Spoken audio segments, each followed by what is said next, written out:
The process to identify the victims of the Limpopo bus accident that claimed 45 lives during the Easter holidays is still underway. Limpopo Health MEC Dr. Phophi Ramathuba says the remains of 8 more victims can now be positively identified. The citizens from Botswana were travelling to Moria for the annual Easter service. They died when their bus plunged off a bridge. 8-year-old girl, Atlang Siako, was the sole survivor of the crash. She's since returned home to Botswana. Nqobile Madlala spoke to the MEC. The DNA sampling has been done, the cross-matching for 42 now, we know who is who.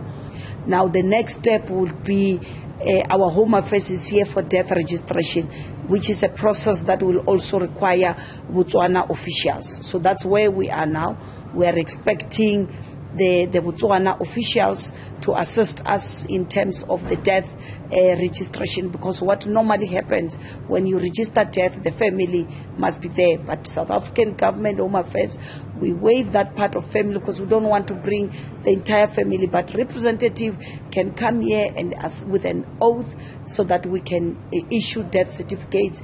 And once that is done, working with the undertaker and DOH can be able to release the permits, and then repatriation can happen. We understand that, of course, there are some specimens that have been taken back because they couldn't be identifiable. Could you explain to us what's happening there? If you remember, during the collection of the specimen, because I keep on repeating that the body sustained both mechanical and thermal damage, it was difficult to extract the DNA samples.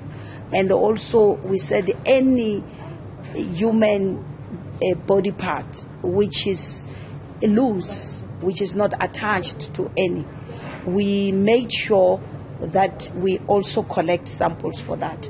So we had to collect 72 tissue samples, of which only 3 were returned back to do recollection. As I've indicated, it was very difficult because the machine could not read through. And from those 3, they've been taken back already. And as we speak, the lab is currently busy analyzing. And I can tell you they will be able to feed back to us as soon as possible. MEC Phophi Ramathuba just speaking to us, of course, about just how far the repatriation process is going forward. We understand that, of course, through that meeting, she will be updating the Botswana government in terms of just how far the process is. For Newzroom Afrika on channel 405, I am Nqobile Madlala in Limpopo, Mokopane.